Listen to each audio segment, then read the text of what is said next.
Dios les bendiga a todos mis queridos y estimados hermanos en Cristo Jesús. Esta es la penúltima clase de esta asignatura Introducción a la Doctrina Cristiana. Mi nombre es Rocky y soy su maestro durante este recorrido de 8 semanas.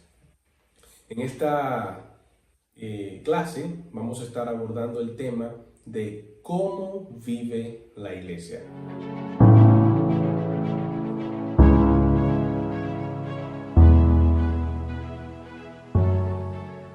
La semana pasada nosotros estuvimos hablando sobre qué es la iglesia y mencionaba que en el Concilio de Nicea dice que nosotros creemos en la iglesia, que es una, santa, católica y apostólica. Y estuvimos hablando sobre lo que esto significa. Pero al decir que nosotros creemos en la iglesia, no queremos decir que la iglesia sea el objeto de nuestra fe o de nuestra creencia, sino más bien que en la iglesia como comunidad es en medio de ella que nosotros creemos.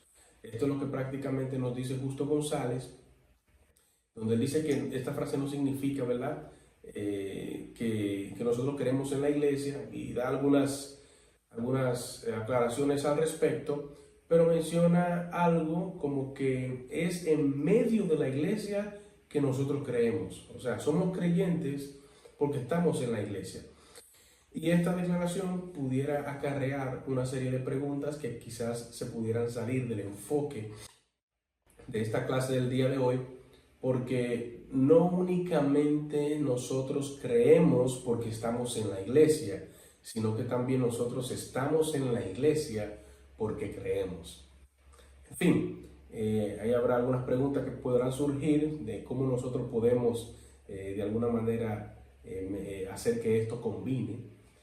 Pero lo que nosotros tenemos como evidente es que como comunidad nosotros practicamos la fe y vivimos de acuerdo a esa fe. Y una de las cosas que hace la iglesia es que vive por la palabra. Dice Justo González al respecto: creer en la iglesia significa que nuestra fe se nutre dentro de la iglesia. Si la iglesia es el cuerpo de Cristo y nosotros sus miembros, lo que nos mantiene vivos es la circulación y la comunicación dentro de ese cuerpo. Como lo que mantiene vivo a cualquier miembro del cuerpo es la circulación de la sangre y la comunicación con el resto del cuerpo mediante el sistema nervioso. Como Jesús le dijo a Satanás en las tentaciones, para vivir no basta con el pan, sino que es necesaria la palabra de Dios. Mateo 4:4, Lucas 4:4. Esta palabra de Dios es ante todo Jesucristo, dice Justo González, quien se hace presente en la iglesia por obra del Espíritu Santo, pero es también la Escritura que da testimonio de Jesucristo. También nos dice Isaías 55:11, así será mi palabra que sale de mi boca. No volverá a mí vacía, sino que hará lo que yo quiero y será prosperada en aquello para que la envíe. Fíjense la importancia que se le está dando a la palabra de Dios, la que sale de su boca. Permítanme primero decirle que no es cualquier palabra. No se trata ni siquiera de palabras humanas. Se trata de la palabra de Dios. Y leyendo este pasaje que acabo de mencionar de Isaías 55:11, nosotros podemos notar que Dios está haciendo un énfasis en que su palabra, la que sale de su boca, es la que va a prosperar en todo aquello para lo que Él la envíe o para lo que la palabra sea enviada. Ustedes me disculpan si alguno se ofende, pero no se trata de la palabra suya. Se trata de la palabra de Dios. Sí, mis queridos hermanos, no se trata de la nuestra, sino de las palabras de Dios. Y esto que menciona en este pasaje está alineado a lo que él mismo dijo en Isaías 55, específicamente los versículos 8 y 9. Porque mis pensamientos no son vuestros pensamientos, ni vuestros caminos son mis caminos, dijo Jehová. Como son más altos los cielos que la tierra, así son mis caminos más altos que vuestros caminos y mis pensamientos más que vuestros pensamientos. Es sumamente interesante esto porque he sabido que antes de que nosotros pronunciemos alguna palabra, estas palabras primero nacieron en nuestros pensamientos.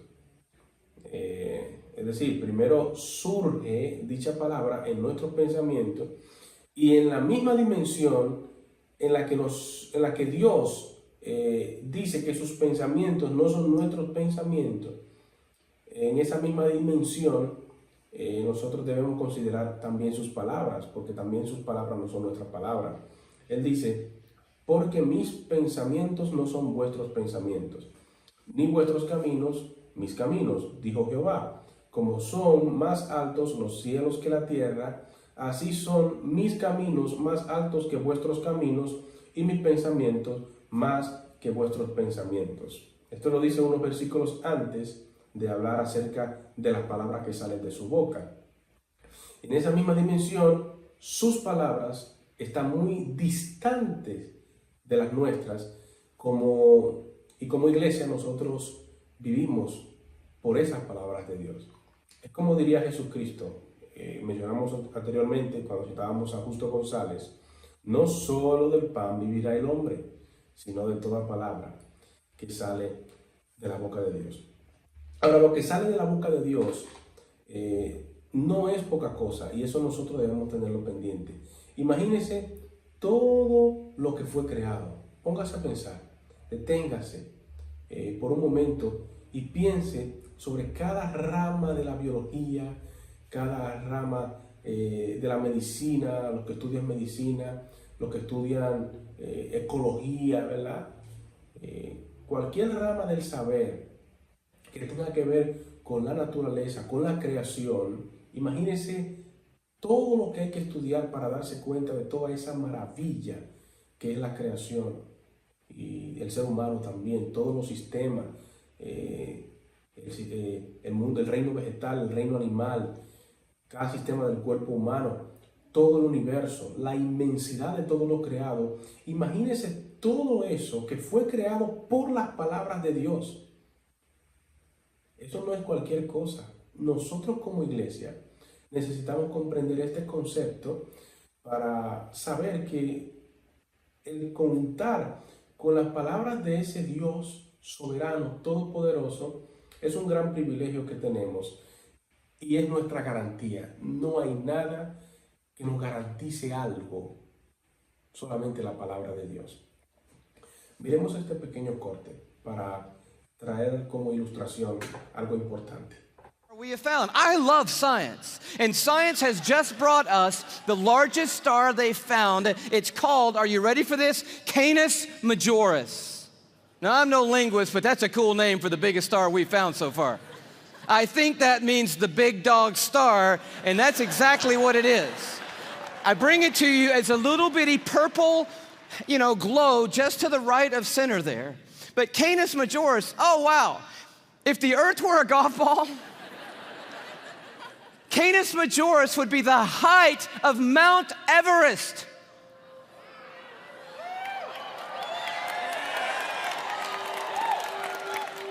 Thank you. You just saved your family plane fare from California to Kathmandu, Nepal. Almost 6 miles above sea level, the highest point on the planet, and I just dare you to get up there and unzip the parka and pull out your golf ball.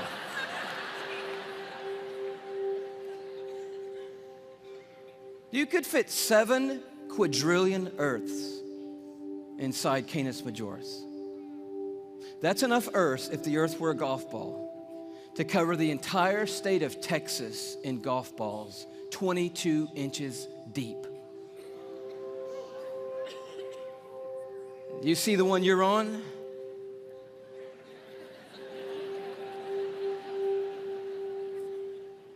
Maybe this will help a little bit more. This absolutely blew my mind. Just a little journey through our solar system. Everyone knows our planets and sort of how we fit in to the story here. You see really quickly that we're not even the biggest deal in our own solar system, but as Earth comes by, you have to know tonight that we are living on a privileged planet.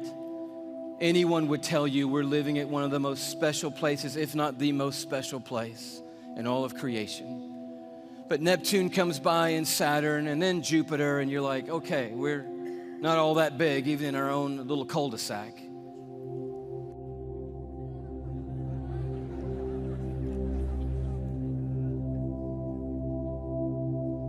I just noticed the blue dot fading away is not the Earth. That's Neptune. The Earth has gotten too small to see anymore.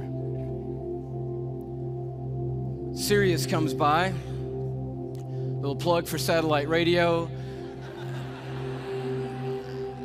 Not the biggest star, but the brightest star that we have found so far. Pollux, which we didn't mention. Arcturus. Such a beautifully named one, Regal. But then the one that messed me up.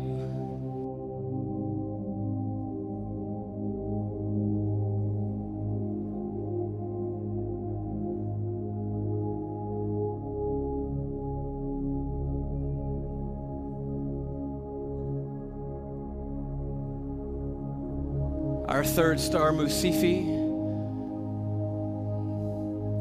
Musifi's cousin, W. Cephei.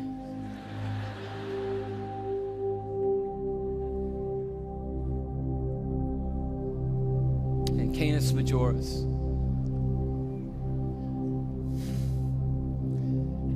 And do you know that you couldn't come up here right now with a Sharpie and make a mark on the screen that would approximate the size of our sun? You couldn't even do it. I mean, when you look at these in their relative size, we just have to put a little arrow over there that says, if you could put the sun on here, which you can't, it would go somewhere about here. And can you hang on that for me? And when you see this, I don't know what happens to you, but I'll tell you what happens to me. A shrinking feeling comes over me, and it's not a bad shrinking feeling, it's a good shrinking feeling. Mis hermanos, todo esto que nosotros acabamos de ver, absolutamente todo, fue creado por el aliento de su boca. Imagínense qué tan grande es nuestro Dios y qué tan privilegiados somos como iglesia de que podamos tener las palabras de Dios disponibles para nosotros. Esa palabra de Dios, aunque sea un libro y nosotros debemos acudir a ese libro llamado Biblia, como cualquier otro libro, en el sentido de que es una literatura que tiene recursos humanos porque se ha escrito en un lenguaje humano y debemos considerar todo lo que se considera para estudiar un libro, como la gramática, el significado de las palabras, los signos de puntuación y demás. Por eso nosotros vamos a la Biblia como cualquier otro libro en ese sentido, porque está escrito en un lenguaje humano, con herramientas humanas, características de cualquier otro idioma. Sin embargo, lo que contiene ese libro no es cualquier palabra, no es cualquier recurso, es la palabra de Dios que tiene poder. Y vimos, como acabamos de ver, todo eso que nosotros vimos, toda esa inmensidad, sin pensar en las galaxias, que cuando usted contempla una galaxia, ¿verdad?, usted puede darse cuenta que esta inmensidad de estrellas se ven como puntitos. ¡Wow!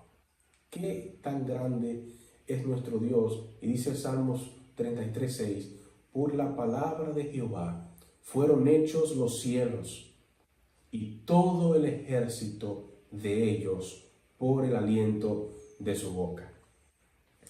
¿Sabe, mi hermano, que toda esta creación adora al nombre de Dios? Como lo dice Salmo 19:1, los cielos contemplan la gloria de Dios y el firmamento anuncia las obras de sus manos. Todo eso da gloria a Dios, anuncia algo sobre su Creador. y todo lo que ha sido creado también exalta a nuestro Dios y nosotros somos parte de esa creación. Y eso me hace querer adorarle, glorificar su nombre y cantarle. Hay una canción que dice de la siguiente manera, permítanme un momento.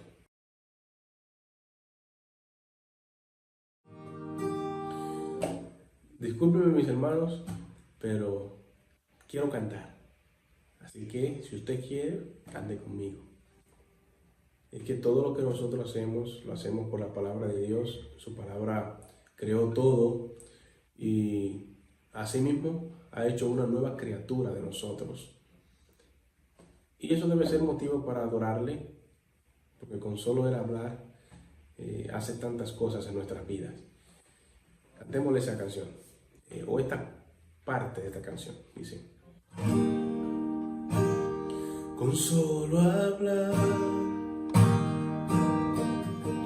le diste vida a todo alrededor. Creaste cada especie en su esplendor. Si ellos muestran quién tú eres, yo también puedo ver tu corazón en la creación. Cada amanecer un lienzo de tu amor.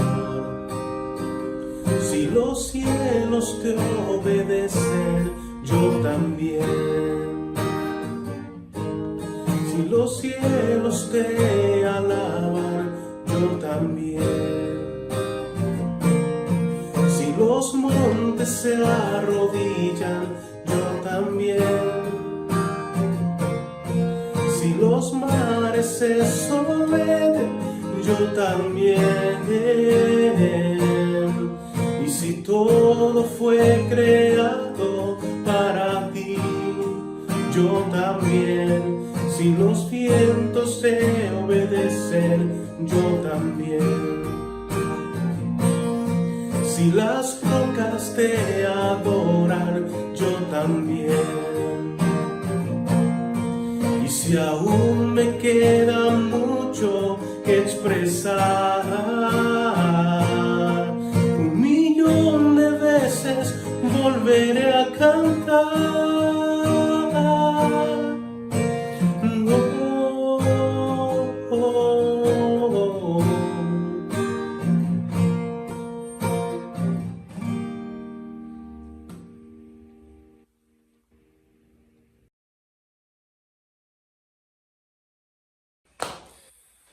Bueno, como iglesia, nosotros cantamos para Dios con entendimiento, y siempre que nosotros practicamos la adoración en la iglesia local, necesitamos darle sentido a lo que nosotros cantamos. Y como nosotros como iglesia vivimos por la palabra de Dios, esta es una buena ilustración de cómo nosotros podemos comprender cuál es el poder que tiene esa palabra de Dios, que lo ha creado todo. Por medio de su palabra ha sido hecho todo. Y de la misma manera como la creación exalta a Dios, de esa misma manera nosotros también como iglesia lo hacemos. Ahora, si nosotros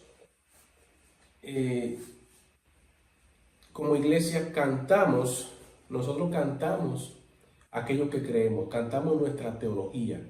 Si de alguna manera hacemos algo en la iglesia, lo hacemos porque nosotros creemos eso, y eso está contenido en su palabra, porque vivimos por la palabra de Dios. Jamás la iglesia puede pensar que las palabras que son humanas se pueden comparar con las palabras de Dios. Nada de lo humano reemplaza lo de Dios en la iglesia, porque nada que provenga fuera de Dios tiene garantía. Nuestra garantía está en la palabra de Dios. La iglesia no puede salirse de ahí. Nuestra teología o nuestra teología práctica sale de eso, de lo que Dios ha pronunciado, y nosotros entonces ahora lo vivimos como iglesia. Ahora, Independientemente de que nosotros estemos limitados como seres humanos, eso no impide que nosotros agudicemos nuestros oídos para buscar con un gran anhelo todo lo que Dios ha dicho por medio de las Escrituras. Es decir, nosotros debemos buscar con todo ese anhelo tratar de oír esa voz de Dios, porque somos iglesia y tenemos una labor hermenéutica, tenemos una labor de interpretación bíblica que no debe pasarse por alto. Es una labor que nosotros debemos enfatizar como iglesia, de escudriñar las Escrituras, de buscar su correcta interpretación. Y hay un esbozo que yo hace un tiempo, hace unos cuantos años, estaba escribiendo y me gustaría compartirlo con ustedes. Tiene que ver con esto que estamos hablando de alguna manera, de estar atentos a las palabras de Dios. Eso que estaba escribiendo dice de la siguiente manera: Dios siempre será el soberano sobre todas las cosas que Él mismo creó, y quien asimismo las sustenta con las palabras de su poder. Él es quien habla y es hecho, quien decreta lo que ha de ser. Él es quien hace llover y hace salir su sol sobre todos sin distinción, quien abre y nadie cierra, quien cierra y nadie abre. Él es el primero y el último. Antes de Él no hubo nada. Él permanece por la eternidad. Nada puede esconderse de su presencia, ni siquiera nuestros pensamientos más íntimos. El pasado está completo en su memoria y el futuro está delante de sus ojos. Dios todo lo puede, no hay nada que le sea imposible. Él hace promesas y es fiel para cumplirlas. Él es Jehová de los ejércitos, grande en misericordia, autor de nuestra salvación. De Él, por Él y para Él son todas las cosas. A Él sea la gloria por los siglos de los siglos. ¿Quién es Él que quiere igualarse a nuestro Dios? Si aún la descripción de las cualidades arriba descritas se quedan pequeñas delante de su grandeza. Es aquí donde también nosotros nos quedamos cortos al tratar de ocupar su posición o de intentar comer de aquel árbol que de ninguna forma nos iguala a Él, sino por el contrario nos aleja más y más de su presencia y hace que se empañe la imagen suya que Él puso en nosotros, recibiendo como consecuencia la paga por nuestra rebelión en su contra, la destitución total de su gloria. Sin embargo, dice también Él es por naturaleza amor y su misericordia se renueva cada mañana, y por esta razón es que permanece nuestra esperanza.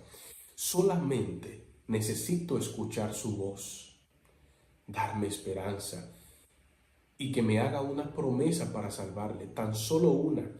Y en esa promesa de salvación pondré mi confianza, y lo que Él me pida, eso haré.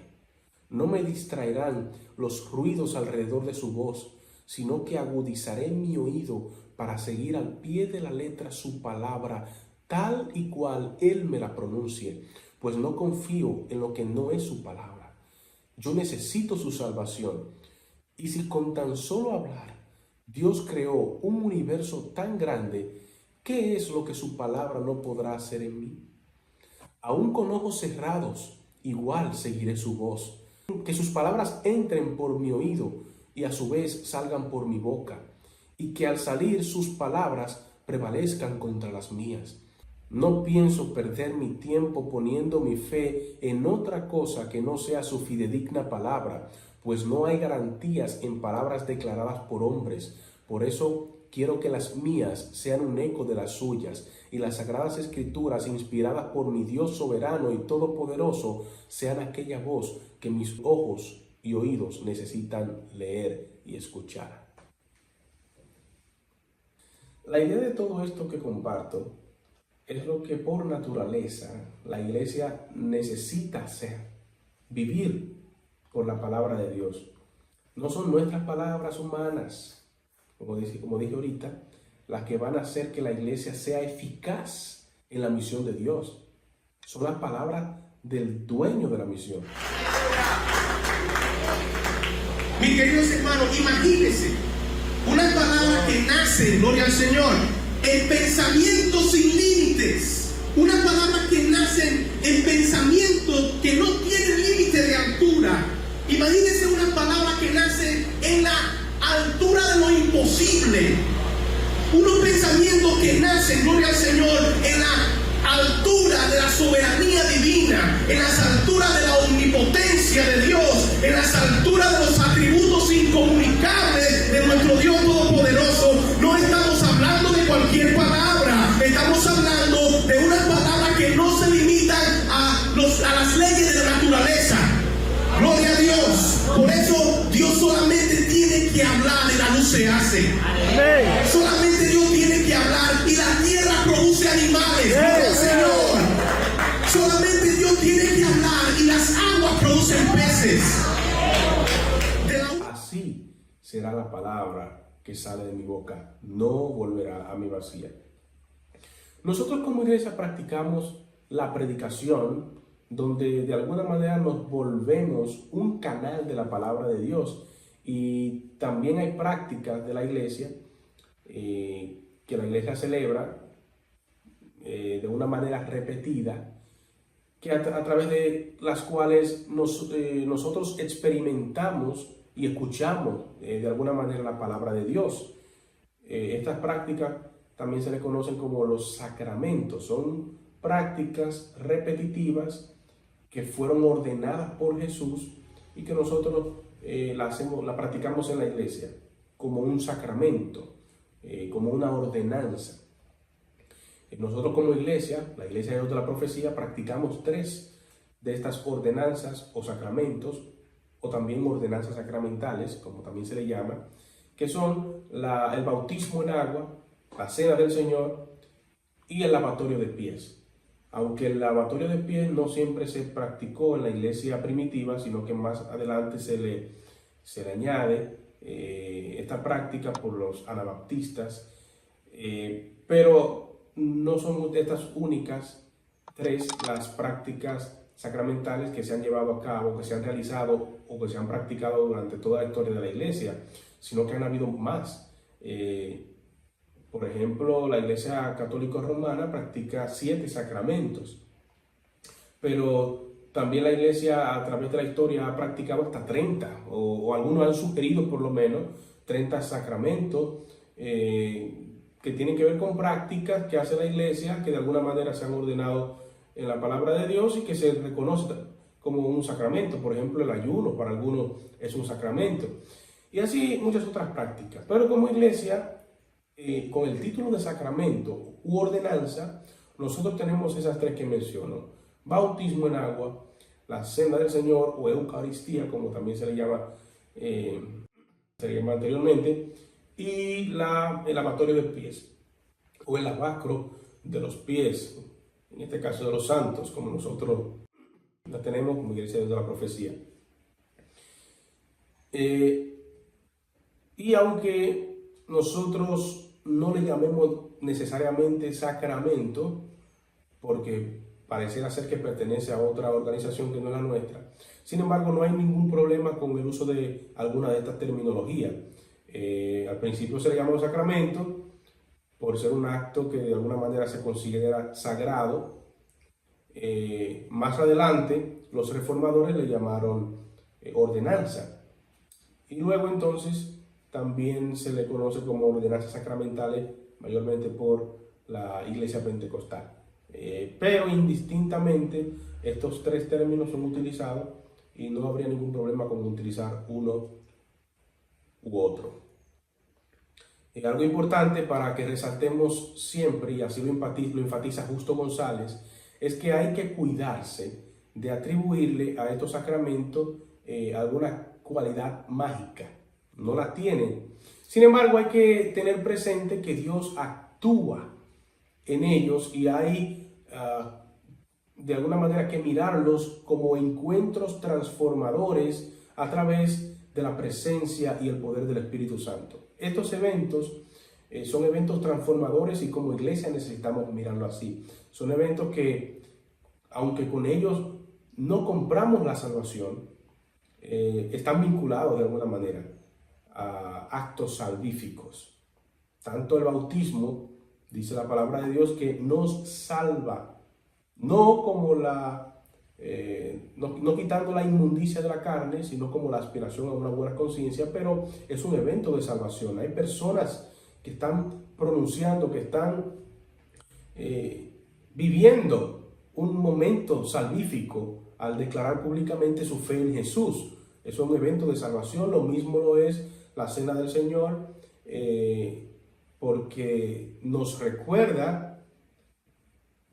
ese sacrificio que Jesucristo hizo en la cruz del Calvario. Nos recuerda su muerte, que por esa muerte se nos trajo salvación, y por eso al momento de celebrar la Cena del Señor, nosotros lo hacemos a manera de agradecimiento a Dios, número uno, de gratitud por lo que Él ya hizo por nosotros, número dos, para recordar su muerte, y número tres, para anunciar que Él regresa, que va a regresar, ¿verdad?